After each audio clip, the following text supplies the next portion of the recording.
Hallelujah. खुदावंद यीशु मसीह नासरी के अजीम जलाली और ख़ूबसूरत नाम में मेरी तरफ से आप सबको सलाम। फिलिप मिनिस्ट्री चैनल में आप सबको खुशामदीद।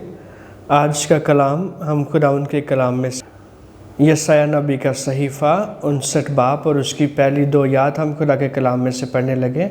खुदा के कलाम में इस तरह से मरकूम है, देखो खुदावंद का हाथ छोटा नहीं हो गया कि बचा न सके, और उसका कान भारी नहीं कि वो सुन न सके, बल्कि तुम्हारी बदकिरदारी ने तुम्हारे और तुम्हारे खुदा के दरमियान जुदाई कर दी है, और तुम्हारे गुनाहों ने उसे तुमसे रूपोश किया, ऐसा कि वो नहीं सुनता।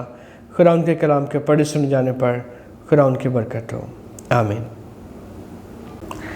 हालेलुया। खुदा उनकी शुक्रगुजारी करते हैं जिसने हमें ये मौका दिया कि हम खुदा के कलाम में से सीख सकें।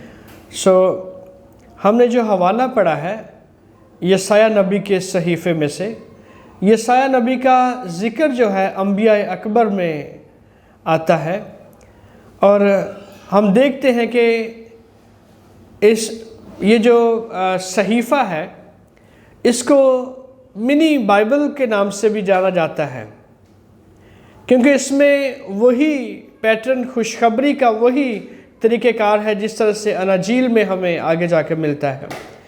हम देखते हैं कि खुदावंद का हाथ छोटा नहीं है। यहाँ पे 2 चीज़ों का जिक्र मिलता है हमें। खुदावंद का हाथ छोटा नहीं कि वो बचा ना सके, और उसके कान भारी नहीं कि वो हमारी आवाज़ को सुन ना सके। आज हम खुदा के कलाम में से खुदा के हाथों के बारे में सीखेंगे, हैंड्स ऑफ गॉड। आज हमारा टॉपिक जो है, आज का जो खुदावंद का कलाम में से हम सीखने वाले हैं, वो खुदावंद के हाथों के बारे में है, हैंड्स ऑफ गॉड। मेरे अज़ीज़ों, हाथ जो है जिस्मानी अज़ा में से सबसे अहम उज़्व है, और अगर हम बाइबल में देखें तो इसको हाथ के बारे में हम देखें तो यहाँ पे ताकत के लिए, क़ुव्वत के लिए और इख्तियार के लिए हमें मिलता है कि ये लफ्ज़ इस्तेमाल किया गया है। खुदावंद के हाथों का मतलब है कि खुदा के अजीम और बड़े बड़े और मौजज़ाती कामों का बयान करना है, जो कि हमें बाइबल मुक़द्दस में जिसका हमें ज़िक्र मिलता है। मेरे अज़ीज़ों, खुदावंद का हाथ आज भी हमारे लिए छोटा नहीं है, लेकिन हमारे और खुदा के दरमियान एक जुदाई की दीवार है, जिसको यशायाह कहता है कि ये बदकिरदारी की दीवार है। हमारी गलतियां, हमारे गुनाह, हमारे कसूर, ये मेरे और आपके खुदा के दरमियान रुकावट का सबब है। हमारे गुनाह इस कदर ज़्यादा हैं कि खुदा उनकी तरफ देखने के लिए अपनी आँख को दूसरी तरफ नहीं करता। खुदा हमारी गलतियों और कोताहियों, कसूरों के सबब से हमारे ऊपर नज़र नहीं करता।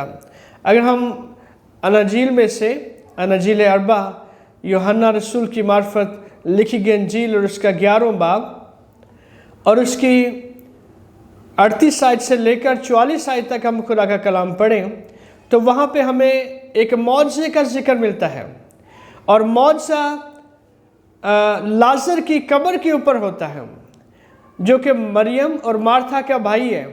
खुदावंद का कलाम कहता है कि 39वीं आयत में लिखा हुआ है, यीशु मसीह ने कब्र के ऊपर जाकर कहा कि पत्थर को हटाओ, क्योंकि पत्थर जो है वो लाज़र जो मुर्दा हालत में कब्र में पड़ा हुआ है, उसके और यीशु मसीह के दरमियान एक बहुत बड़ी रुकावट थी। और खुदावंद का कलाम कहता है कि जब पत्थर को हटाया गया तो खुदावंद यीशु मसीह ने कहा कि लाज़र बाहर निकला, और खुदावंद का कलाम फरमाता है कि लाज़र जो मुर्दा हालत में उस कब्र में पड़ा हुआ था वो ज़िंदा होकर बाहर निकल आया।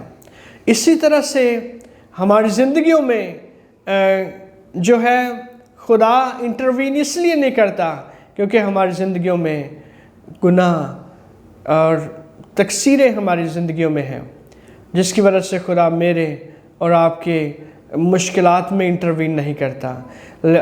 खुदा का कलाम कहता है कि खुदा जो है وہ لا تبدیل خدا ہے۔ اگر ہم ملاکی اور اس کا 3 باب اور اس کی 6 آیت کو دیکھیں تو خداوند کا کلام فرماتا ہے کہ خدا کہتا ہے کہ میں لا تبدیل خدا ہوں۔ عبرانیوں 13 باب اور اس کی 8ویں آیت میں لکھا ہوا ہے کہ یسوع مسیح نے فرمایا کہ یسوع مسیح آج کل بلکہ ابد تک یکساں ہے۔ اگر ہم ایوب 42 باب اور اس کی 2 آیت میں دیکھیں تو وہاں پہ لکھا ہے کہ خداوند کا کوئی ارادہ رک نہیں سکتا، خداوند جو کچھ کرنا چاہتا ہے وہ کر کے رہتا ہے، کیونکہ خدا جو ہے لا تبدیل خدا ہے۔ آج ہماری زندگیوں میں اسی لیے تکلیفیں اور مصیبتیں ہیں، کیونکہ خدا ہماری زندگیوں میں انٹروین نہیں کر رہا ہمارے گناہوں کے سبب سے۔ ہمیں ان بدکرداریوں کو نکالنے کی ضرورت ہے۔ جس طرح سے پتھر کو ہٹایا گیا، جس طرح سے پتھر کو نکالا گیا، اسی طرح سے ہماری زندگیوں میں گناہوں کو، غلطیوں کو، تقصیروں کو نکالنے کی ضرورت ہے، تاکہ خدا جو ہے بر وقت ہمارے لیے مدد کے لیے آ سکیں۔ زبور 46 اور اس کی 1 آیت میں لکھا ہے کہ خداوند ہماری پناہ اور قوت ہے، مصیبت میں مستعد اور مددگار ہے۔ خداوند ہماری پناہ ہے اور قوت ہے۔ میرے عزیزو، بنی اسرائیل کو اگر ہم دیکھیں تو خدا نے اپنے زور بازو سے ان کو نکالا، کیونکہ خدا ان سے پیار کرتا تھا۔ خدا آج بھی ہم سے بہت پیار کرتا ہے، لیکن اگر ہم سچے دل سے خدا کے سامنے آئیں گے اور اپنی غلطیوں کا اقرار کریں گے تو خدا جو معاف کرنے میں سچا اور عادل ہے، وہ ضرور ہماری غلطیوں کو ہٹا کر کے، ہماری غلطیوں کو معاف کر کے، ہمارے گناہوں کو معاف کر کے ہمیں ان تکلیفوں سے، مصیبتوں سے نکالے گا۔ آج بھی خداوند کا ہاتھ چھوٹا نہیں کہ وہ ہمیں بچا نہ سکے۔ خداوند مجھے اور آپ کو اس کلام کے وسیلہ سے برکت دے۔ آمین۔